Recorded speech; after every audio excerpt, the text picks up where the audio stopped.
Okay. So first you can just tell me about yourself and how you came to Athens and then ultimately ended up at Fluff. Okay. Well, I'm Zach Fulton.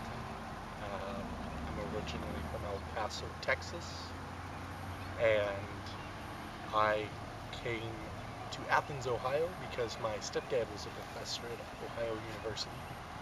Um, and through working a whole bunch of fast food, not necessarily, well, yeah, fast food and late night restaurants, I've decided I was sick and tired of working in places that didn't necessarily care about their product that they were selling. Uh, and so I got tired of that. And I was tired of a customer who didn't care what they were eating. And so I was looking for I really like food and I love cooking food and I love making people happy through their stomachs.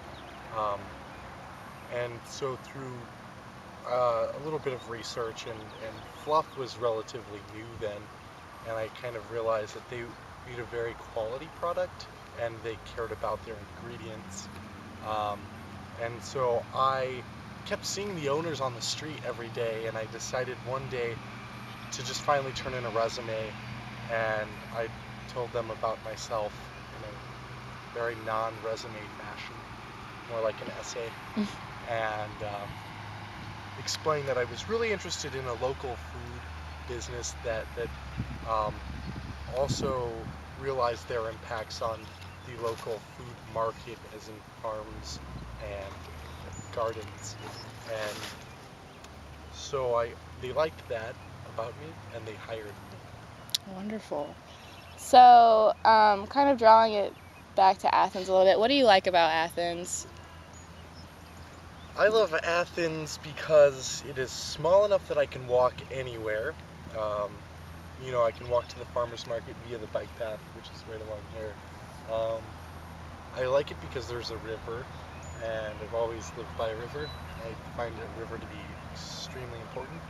And I really like Athens because it has a very unique food culture and farming culture that is quite sustainable, and I've not seen anywhere else in my existence. Like El Paso wasn't really El like that. Paso's a desert, Yeah. so you don't really Can't really grow grow food. anything. They dammed the Rio Grande River, and so it was like a little trickle, and so everything above the dam gets plenty of water, and everything below it is irrigated.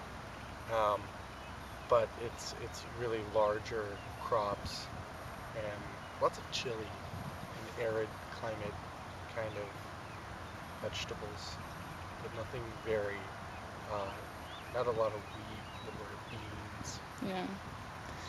I feel like Athens is really hilly and it wouldn't be susceptible to like successful agriculture, but I guess it Well, is. through the practices of like terraces and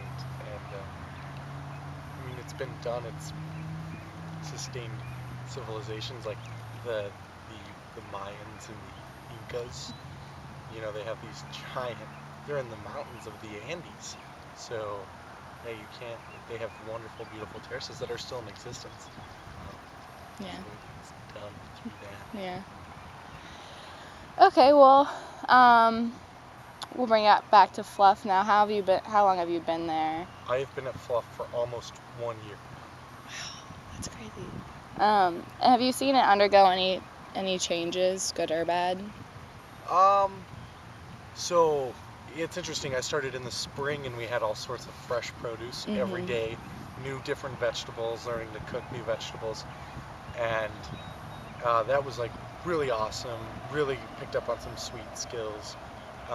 But then during the winter until about now, you have nothing that is able, that you have some greenhouse farmers, but those are pretty rare. Yeah. Um, but so you can get like greens and small things, but a lot of it ends up getting imported from California or Mhm. Mexico or even South America.